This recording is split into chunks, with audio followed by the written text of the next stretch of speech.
اللہ اکبر اللہ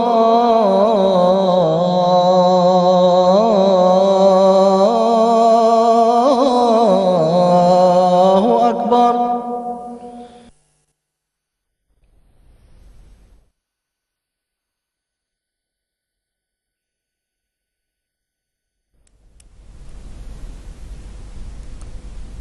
اعوذ باللہ من الشیطان الرجیم، بسم اللہ الرحمن الرحیم۔ ناظرین کرام، السلام علیکم ورحمۃ اللہ وبرکاتہ۔ پروگرام فقہی مسائل کے ساتھ ہم آپ کی خدمت میں حاضر ہیں۔ پروگرام کی بات کرنے سے پہلے تمہیداً ایک بات عرض کرنا چاہتا ہوں کہ سیدنا حضرت اقدس مسیح موعود علیہ السلام کے جاری کردہ جلسہ سالانہ کے نظام کی بہت سی برکات ہیں۔ ان میں سے ایک برکت یہ بھی ہے کہ اس موقع پر احباب جماعت دور دراز سے آ کر ایک جگہ پر باہم مل بیٹھتے ہیں۔ جلسے کی انہی برکات میں سے فقہی مسائل کے پروگرام کو بھی ایک یہ حصہ ملا ہے کہ آج اللہ تعالیٰ کے فضل سے فقہی مسائل کی ٹیم ایک جگہ پر اسٹوڈیو میں اکٹھے بیٹھی ہوئی ہے۔ ریگولر دیکھنے والے ہمارے ویورز جانتے ہیں کہ عام طور پر ہمارے پینل کے ایک جو سینئر ممبر ہیں وہ ٹیلی فون لائن پر اس پروگرام میں شرکت فرماتے ہیں، لیکن چونکہ وہ ان دنوں جلسے کے لیے تشریف لائے ہوئے تھے اور ہم نے غنیمت جانا اس موقع کو، تو آج انشاءاللہ استاذ المکرم جناب مبشر احمد کالم صاحب مفتی سلسلہ بھی اسٹوڈیو میں ہمارے ساتھ شریک ہوں گے، اور پینل کے دوسرے ممبر آپ جانتے ہیں کہ مکرم و محترم مولانا ظہیر احمد خان صاحب ہوتے ہیں، وہ بھی تشریف فرما ہیں۔ تو ابھی انشاءاللہ سوالات جو آپ کی طرف سے گزشتہ عرصے میں موصول ہوتے رہے ہیں، بلکہ رمضان کے لائیو پروگرام جن میں ہم رمضان کے مسائل پر خصوصی توجہ دے رہے تھے، اس حوالے سے گفتگو کر رہے تھے، اور پھر جلسے کی مصروفیات کی وجہ سے جو پروگرام نہیں ان دنوں پیش کیے جا سکے، جو سوالات اس طرح براہ راست شامل نہیں کیے جا سکے، اور جو آپ کے سوالات امانتاً جمع تھے ان کو ہم دوبارہ ان پروگراموں میں انشاءاللہ شامل کریں گے۔ تو آج کے سوالات کا جو ہے وہ آغاز کرتے ہیں، اور پہلا سوال میں پیش کروں گا استاذ المکرم جناب مبشر احمد کالم صاحب کی خدمت میں۔ کالم صاحب عبدالعزیز ڈوگر صاحب منگم سے ہیں ایک بزرگ، انہوں نے یہ سوال پوچھا تھا خاکسار سے۔ وہ کہتے ہیں کہ قضائی یا عدالتی معاملات میں دو عورتوں کی گواہی طلب کی جاتی ہے، لیکن اگر ان دونوں عورتوں کی گواہی میں باہم فرق ہو یا اختلاف ہو تو پھر ان میں سے کس کی گواہی قبول کی جائے گی یا فیصلہ کس طرح سے ہوگا؟ بات یہ ہے کہ عورتوں کو اسلام عدالتی معاملات میں جانے کی حوصلہ افزائی نہیں کرتا۔ بنیادی ہدایت یہ ہے کہ عورتیں اپنے گھر کے معاملات کو سنبھالیں اور اپنی تمام تر توجہ گھریلو معاملات کی ادائیگی میں صرف کریں، لیکن اگر بامر مجبوری کسی کام کے لیے صرف عورتوں کی گواہی میسر ہو تو اس کی بھی اسلام اجازت دیتا ہے۔ لیکن مالی معاملات چونکہ بالعموم ان کا تعلق مردوں کے ساتھ ہوتا ہے، تو قرآن کریم نے یہ بیان فرمایا کہ اگر مالی معاملات میں تنازع آن پڑے تو دو مرد گواہ اگر میسر نہ ہوں تو ایک مرد اور دوسری عورت جو گواہی دے اس کے ساتھ ایک اور عورت ہو، تاکہ اگر وہ عورت اپنے امور خانہ داری میں مصروفیت کی بنا پر ان مالی معاملات کے بارے میں گواہی دیتے ہوئے اسے کوئی بات بھول جائے تو دوسری اسے یاد کرا دے۔ رہ گئی یہ بات کہ اگر ان گواہوں کی گواہی میں اختلاف پیدا ہو جائے باہم ان کے بیانات میں اور شہادتوں میں تضاد پیدا ہو تو پھر وہ گواہی رد ہو جاتی ہے، کیونکہ جب گواہوں کا آپس میں اختلاف ہوگا تو اس گواہی کو رد کیا جائے گا، پھر جو دیگر قرائن ہوں گے ان کی بنا پر مقدمے کا فیصلہ کیا جائے گا۔ جی ٹھیک ہے خان صاحب، بہت شکریہ، جزاکم اللہ حسن الجزا۔ اگلا سوال محترم وزیر اعظم خان صاحب کی خدمت میں پیش کروں گا۔ خان صاحب، ہمارے یہ ایک عزیز ہیں تکریم احمد صاحب ٹوگو افریقہ سے، ان کا یہ سوال ہے، وہ کہتے ہیں کہ عقیقے کے لیے بچے اور بچی کے لیے کیا قربانی مقرر ہے، دونوں میں فرق ہے؟ اور دوسرا اس کا حصہ یہ ہے، وہ کہتے ہیں اگر ایک گائے ذبح کی جائے تو کیا اس میں ایک سے زائد عقیقے ہو سکتے ہیں؟ جی، جہاں تک اس سوال کے پہلے حصے کا تعلق ہے تو مستند احادیث سے یہ پتہ چلتا ہے کہ حضور صلی اللہ علیہ وسلم نے فرمایا کہ جو کوئی اپنے بچے یا بچی کا عقیقہ کرنا چاہے تو بچے کی طرف سے 2 بکریاں یا 2 دمبے اور بچی کی طرف سے 1 بکرا یا 1 بکری یا 1 دمبا وہ ذبح کرے۔ تو یہ تو ہو گیا وہ فرق کہ بچی اور بچے کے لیے حدیث میں الگ الگ ہے کہ بچے کے لیے 2 اور بچی کے لیے 1۔ جہاں تک اس بات کا تعلق ہے کہ گائے یا اونٹ وغیرہ کا ذبح کرنا، تو بعض جو دوسرے درجے کی کتب حدیث ہیں ان میں یہ ملتا ہے کہ بعض صحابہ اونٹ یا گائے عقیقے کے طور پہ ذبح کرتے تھے، لیکن ان میں یہ وضاحت کہیں موجود نہیں کہ وہ ایک سے زائد بچے کی طرف سے وہ گائے یا اونٹ ذبح ہوتی تھی۔ گویا وہ جس طرح ایک جان کے بدلے میں ایک جان ہے، اس طرح وہ ذبح ہوتی تھی، یا بہرحال اس میں وضاحت موجود نہیں ہے۔ تاہم بعض فقہا نے عید الاضحیٰ کی قربانی کی سے لے کے مثال لے کے یا اس پہ اس کو کر کے تو اس میں ایک سے زائد بچوں کی طرف سے وہ حصے مقرر کر کے عید الاضحیٰ کی قربانی کی طرح اس میں بھی حصے شمار کیے ہیں، لیکن صحابہ یا حضور صلی اللہ علیہ وسلم سے کوئی ایسی مثال نہیں ملتی۔ جی ٹھیک ہے خان صاحب، بہت شکریہ، جزاکم اللہ۔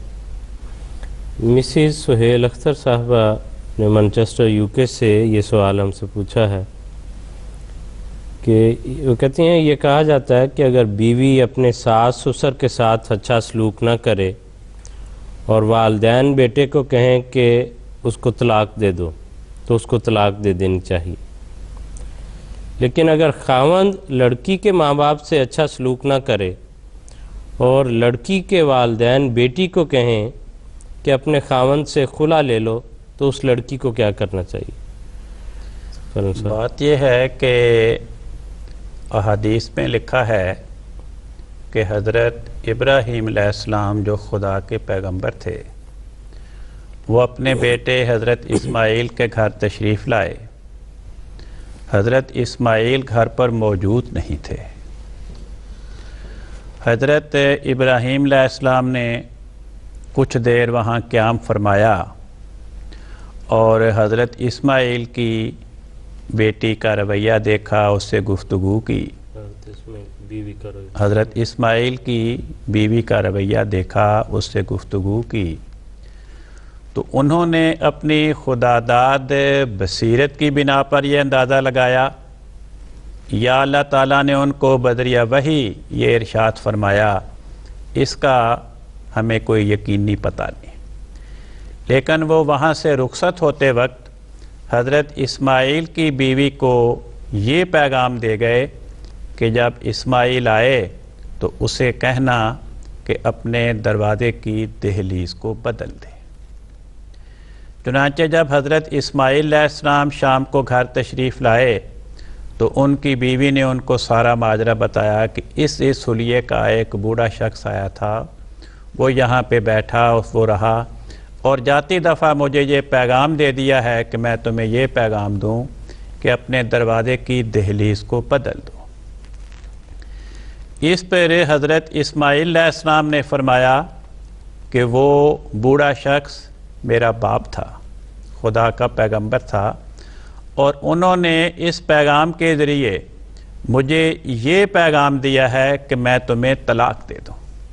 چنانچہ انہوں نے اپنے باپ حضرت ابراہیم علیہ السلام کے حکم کی تعمیل میں اپنی بیوی کو طلاق دے دی۔ اسی طرح احادیث میں لکھا ہے کہ حضرت عمر رضی اللہ عنہ انہوں نے اپنے بیٹے کو حکم دیا کہ اپنی بیوی کو طلاق دے دو۔ ان کا بیٹا رسول پاک صلی اللہ علیہ وسلم کی خدمت میں حاضر ہوا اور عرض کی، یا رسول اللہ، مجھے تو اپنی بیوی سے کوئی شکایت نہیں، مگر میرے ابا کہتے ہیں کہ اپنی بیوی کو طلاق دے دو۔ تو حضور صلی اللہ علیہ وسلم نے فرمایا کہ ٹھیک ہے، اپنے ابا کا حکم مانو اور اپنی بیوی کو طلاق دے دو۔ ان دو واقعات کی بنا پر یہ نتیجہ اخذ کیا جاتا ہے کہ اگر ماں باپ اپنے بیٹے کو حکم دیں کہ بیوی کو طلاق دے دو تو اسے اپنے ماں باپ کے حکم کی اطاعت کرتے ہوئے بیوی کو طلاق دے دینی چاہیے، ورنہ وہ گناہ گار ہوگا۔ لیکن بات یہ ہے کہ ہر ماں باپ اپنی طبیعت کے لحاظ سے، اپنی بصیرت کے لحاظ سے، اپنی عقل و دانش کے اعتبار سے اس مقام پر فائز نہیں ہوتے کہ محض ان کے کہنے پہ خاوند اپنی بیوی کو طلاق دے دے۔ ہاں، اگر کسی بیٹے کے ماں باپ اپنے روحانی مقام کے اعتبار سے حضرت ابراہیم علیہ السلام اور حضرت عمر کی طرح صاحب کشف و الہام ہوں، ان سے خدا باتیں کرتا ہو، ان کو خدا تعالیٰ کی طرف سے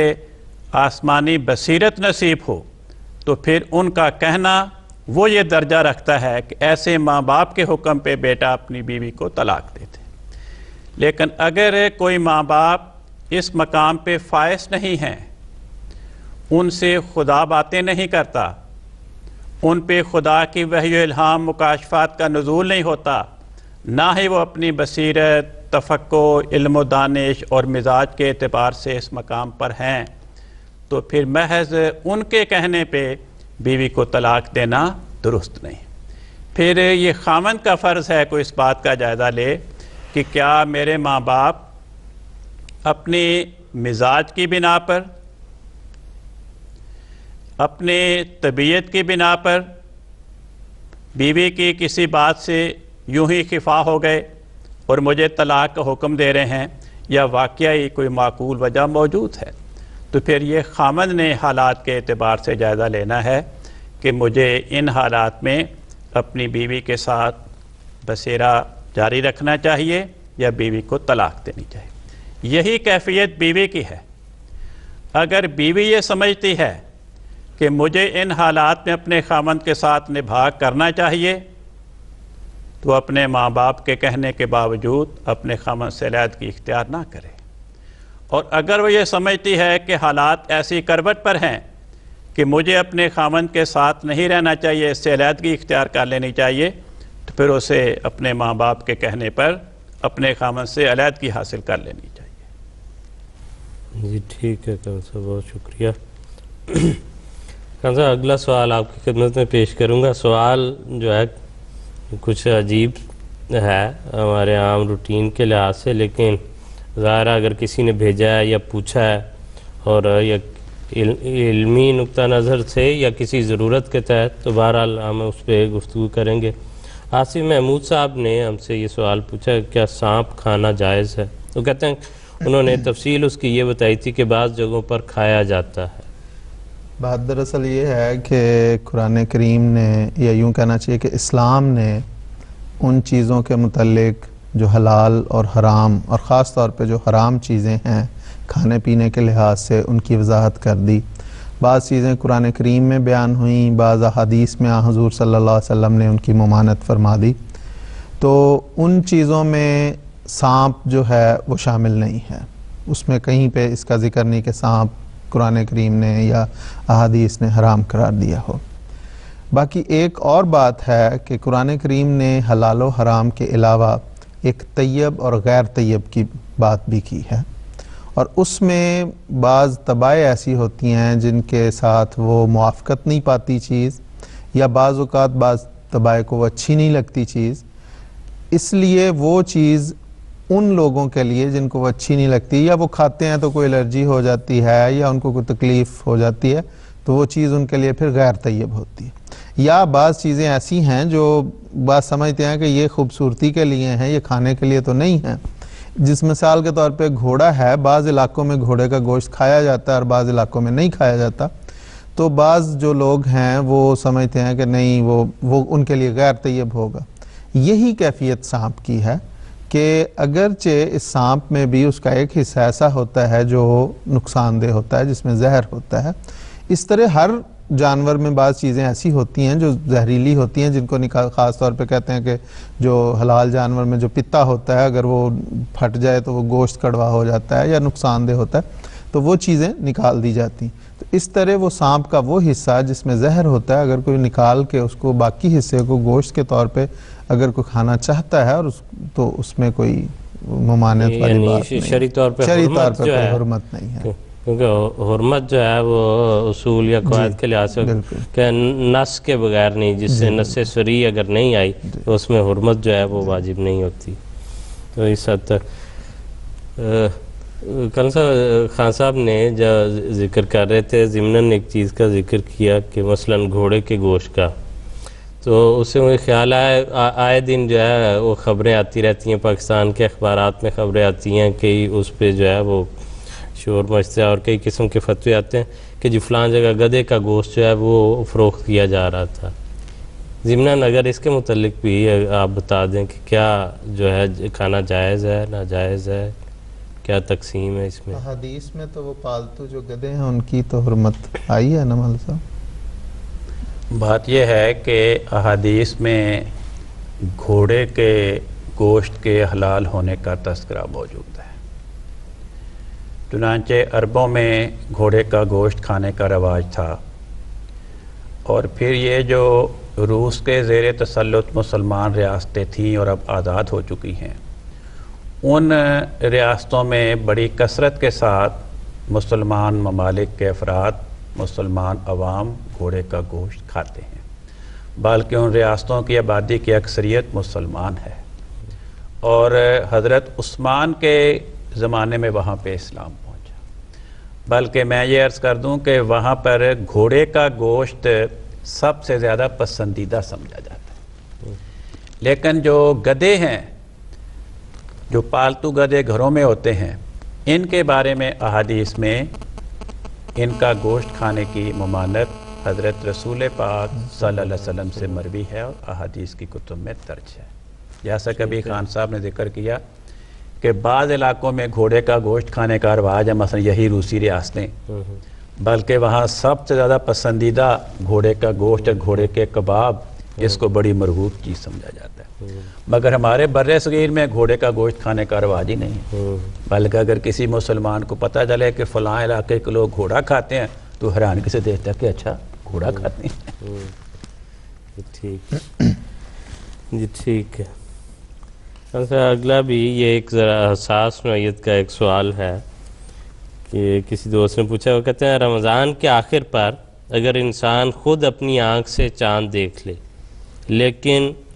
حکومت وقت کی طرف سے اگلے دن عید منانے کا اعلان نہ ہو تو ایسی صورت میں کیا کرنا چاہیے؟ بات یہ ہے کہ اگر تو عید کا چاند نظر آ گیا ہے تو اگلے دن عید ہوگی، اس دن روزہ رکھنے کی عذر شریعت کسی مسلمان کو اجازت نہیں ہے، بلکہ حدیث میں لکھا ہے کہ ایک مرتبہ مدینہ میں موسم ابر آلود تھا، چنانچہ شام کو چاند نظر نہیں آیا،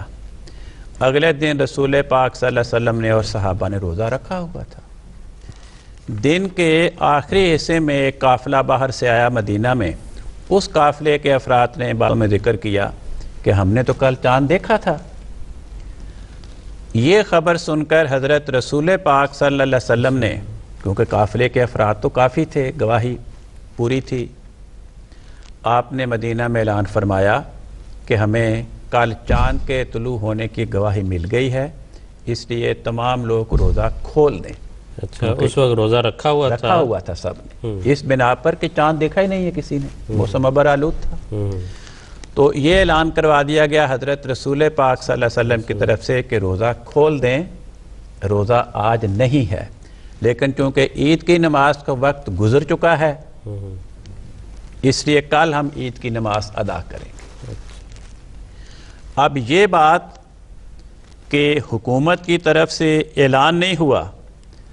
یہ تو ہر ملک کے قوانین پہ اس کا اطلاق ہوگا۔ اگر حکومت یہ کہتی ہے کہ ہمیں چاند کے نکلنے کی گواہی میسر نہیں آئی، ایسا امکان ہو سکتا ہے کہ ایک علاقے کے کسی فرد نے دیکھ لیا، اس کا حکومتی اداروں کے ساتھ رابطہ نہیں ہوا، اس نے وہاں اپنی گواہی نہیں پہنچائی، وہاں اس کی گواہی ریکارڈ میں نہیں ہے، اعلان نہیں ہوا۔ تو اگر جنہوں نے چاند دیکھ لیا وہ اس دن عید کر لیں۔ اگر کسی اسی ملک کے کسی ایسے علاقوں کے افراد ہیں جنہوں نے خود بھی چاند نہیں دیکھا اور ریڈیو پہ ٹی وی پہ بھی خبر نہیں آئی کہ چاند دیکھ لیا گیا، اگر انہوں نے عید نہیں کی تو وہ اگلے دن عید کریں گے اپنی رویت کے اعتبار سے۔ اگر حکومت یہ کہتی ہے کہ ٹھیک ہے چاند تو کل نظر آ گیا تھا لیکن آپ عید کل کریں، اگر کوئی آج عید کرے گا تو وہ قانون کا نافرمان اور مستوجب سزا ہوگا، تو پھر یہ ایک مجبوری ہے، کیونکہ حکومت وقت کی بغاوت کرنا وہ شریعت نے اجازت نہیں دی، اور نماز کی ادائیگی یہ فرض نہیں ہے، یہ نفل ہے۔ اگر ہم حکومت کی پابندی کی بنا پہ کسی جگہ پہ نماز عید ادا نہیں کر سکے، مثلا انہیں پڑھنے کی اجازت ہی نہیں دی یا اگلے دن پڑھنے کی اجازت دی، تو اس حدیث کی بنا پہ مجبوری تصور کر کے ہم اس دن عید پڑھ سکتے ہیں اگلے دن۔ لیکن اگر حکومت کی طرف سے اس قسم کی پابندی نہیں ہے، اگر کوئی عید کی نماز پڑھ لے جو صحیح عید کا دن ہے اور حکومت کی طرف سے کوئی گرفت نہیں ہے، تو پھر ہمیں اس اپنی رویت کے مطابق اس دن عید کی نماز ادا کر لینی چاہیے۔ تو دونوں باتوں میں فرق ہے۔ جی ٹھیک ہے، بالکل ٹھیک ہے، جزاکم اللہ۔ اگلا سوال آپ کی خدمت میں پیش کرنا چاہتا ہوں۔ سفیر الرحمان صاحب نے ہم سے یہ پوچھا ہے، وہ کہتے ہیں کہ کیا سجدے میں درود شریف پڑھنا جائز ہے؟ یعنی بیک گراؤنڈ آپ کو پتہ ہے سوال کی یہ ہے کہ قرآنی آیات کی تلاوت جو ہے یا ان کا پڑھنا سجدے میں جو ہے اس کی ممانت ہے، تو اس لحاظ سے وہ پوچھتے ہیں کہ درود شریف کے متعلق کیا آپ کا؟ اصل میں بات یہ ہے کہ جو چیز جس چیز سے اسلام نے منع کیا اس سے رکنا اسلام ہے، اور جس سے اس نے منع نہیں کیا اور کوئی اس کی ممانت نہیں ہے تو اس میں کوئی حرج نہیں ہے۔ جیسے آپ نے فرمایا کہ قرآن کریم کی آیات کے متعلق واضح طور پہ احادیث میں موجود ہے کہ سجدے کی حالت میں نہیں پڑھی جائیں گی، اس میں کیا حکمت ہے وہ حکمت احادیث میں بیان نہیں ہوئی، مختلف علماء نے وہ حکمتیں بیان کی ہیں، ہمارے خلفاء نے بھی، لیکن واضح طور پہ ہے کہ قرآنی آیات نہیں پڑھنی، اس لیے وہ نہیں پڑھی جاتی۔ جہاں تک درود شریف کا تعلق ہے تو اس کی کوئی ممانعت نہیں ہے اور اس کے پڑھنے میں کوئی حرج نہیں، اس لیے سجدے میں پڑھی جا سکتی۔ جی ٹھیک ہے، جزاکم اللہ۔ کل سا ایک اور سوال جو عام ایک ضرورت پیش آتی ہے اس طرح کا یہ سوال ہے، یہ کسی دوست نے جو ہے وہ ذکر کیا تھا خاکسار سے، تو میں نے نوٹ کر لیا تھا۔ کہتے ہیں کیا چلتی ہوئی گاڑی میں مثلا کار وغیرہ نماز باجماعت پڑھی جا سکتی ہے؟ یہ اس کا ایک حصہ ہے۔ وہ کہتے ہیں اگر پڑھی جا سکتی ہے تو کن حالات میں، اور پھر یہ کہ کیا وہ شخص جو ڈرائیونگ کر رہا ہے اس وقت ساتھ ساتھ ڈرائیونگ بھی کر رہا ہے، کیا وہ بھی نماز میں شامل ہو سکتا ہے؟ بات یہ ہے کہ اسلامی شریعت میں بڑی لچک پائی جاتی ہے، ہر موقع اور محل کے مطابق ہدایات دی گئی ہیں۔ فرمایا کہ نماز ان اوقات میں پڑھنی ہے، لیکن اگر کوئی مجبوری ہو تو جن نمازوں کے اوقات آپس میں ملتے ہیں ان کو اکٹھا کر کے پڑھنے کی بھی رخصت دی گئی ہے۔ اسی طرح فرمایا کہ نماز پورے ارکان کے ساتھ اور پوری عمدگی سے ادا کرنی چاہیے، لیکن اگر خوف کے حالات ہیں اور اطمینان سے نہیں پڑھ سکتے تو اس میں ایک اور لچک دی ہے۔ سفر کے حالات ہیں، اب سفر بھی دو قسم کے ہوتے ہیں۔ بعض علاقے ایسے ہیں کہ مثلا خصوصاً ہمارے احمدیوں کے لیے کہ اگر ہم دوران سفر کہیں گاڑی روک کر، اگر اپنی گاڑی ہے، کہیں نماز پڑھیں باجماعت، تو وہاں پہ حفاظتی نقطۂ نگاہ سے ہمارے لیے بڑے خطرات پیدا ہوتے ہیں۔ مثلا پاکستان میں سفر کرتا رہتا ہوں، وہاں ہمارے حالات ایسے ہیں جماعتی اعتبار سے کہ وہاں گاڑی روک کر کسی جگہ پہ ہمارا جماعت کے ساتھ نماز پڑھنا یا تنہا نماز پڑھنا وہ کئی قسم کے خطرات کو دعوت دینے والی بات ہے۔ اور قرآن پاک کا حکم ہے کہ جہاں فتنہ اور خطرہ پیدا ہو، فتنے کی باتوں سے بچنے کی کوشش کرو۔ تو وہاں ہم دوران سفر چلتی گاڑی میں خواہ تنہا نماز پڑھنی ہو یا گاڑی کے 4-5 مسافر سب نے باجماعت پڑھنی ہو تو ہم پڑھ لیتے ہیں، کیونکہ قرآن کریم نے فرمایا ان خفتم فرجالن اور رکبانا، اگر تمہیں خوف کی کیفیت دامنگیر ہو اور نماز کا وقت آ جائے تو فرمایا نماز نہیں چھوڑنی، خواہ تمہیں پیدل چلتے چلتے نماز پڑھنی پڑے نماز ضرور پڑھنی ہے، حالانکہ عام حالات میں تو نماز کھڑے ہو کر پڑھنی ہے، ایک جگہ پہ قبلہ رخ ہو کر پڑھنی ہے، لیکن فرمایا اگر خوف کی کیفیت ہو فرجالن تو پیدل چلتے چلتے نماز پڑھنی، یعنی منہ سے نماز کے کلمات ادا کرتے چلے جاؤ اور چلتے بھی جاؤ۔ اب وہ کیفیت پیدل چلنے کی بھی ہوگی، تیز دوڑنے کی بھی ہوگی، جو بھی صورتحال ہو۔ فرمایا اور رکبانا، یا اگر ایسی کیفیت ہو کہ تم گھوڑے پہ بیٹھے سفر کر رہے ہو، گدھے پہ بیٹھے سفر کر رہے ہو، اونٹ پہ بیٹھے سفر، یہی 3 سواریاں تھیں، فرمایا ان سواری پہ بیٹھے بیٹھے تم نماز پڑھ سکتے ہو۔ اب ظاہر ہے کہ سواری پر جب بیٹھ کر نماز پڑھیں گے تو اس طرح جو عام حالات میں نماز کے ارکان کی کیفیت، وہ کیفیت تو نہیں ہوگی۔ تو ان حالات میں مثلا آج کل ہم ریل گاڑی میں سفر کر رہے ہیں، ہوائی جہاز میں سفر کر رہے ہیں، بس میں سفر کر رہے ہیں، نماز کا وقت ہو گیا، اب وہ تو ہمارے لیے بریک نہیں لگائیں گے، نہ ہوائی جہاز اڑتے ہوتے نیچے لینڈ کرے گا کہ میں نماز کا ٹائم ہو گیا تو کسی ایئرپورٹ پہ یا صحرا میں اتر جاؤں تو اور بھی خطرات پیدا۔ تو پھر فرمایا کہ اسی طرح تم نماز پڑھ لو، چنانچہ حدیث میں لکھا ہے اگر کوئی کھڑا ہو کر نماز پڑھے تو کھڑا ہو کر پڑھ لے، اگر کھڑا ہو کر نہیں پڑھ سکتا تو بیٹھ کر پڑھ لے، اگر بیٹھ کر نہیں پڑھ سکتا تو لیٹ کر پڑھ لے، اگر لیٹ کر بھی نہیں پڑھ سکتا تو اشاروں سے نماز پڑھ لے۔ تو جو بھی صورتحال ہو اس کے مطابق ہر انسان نے خلوص نیت کے ساتھ اللہ تعالیٰ کے حضور یہ فیصلہ کرنا ہے کہ اس وقت میری کیا کیفیت ہے، کیا میں ایسے حالات ہیں کہ گاڑی کو بریک لگا کر سڑک کے کنارے یا کسی آنے والی مسجد میں کسی جگہ پہ نماز پڑھ لوں، یہ ایسے حالات نہیں ہیں، کیونکہ اگر اسے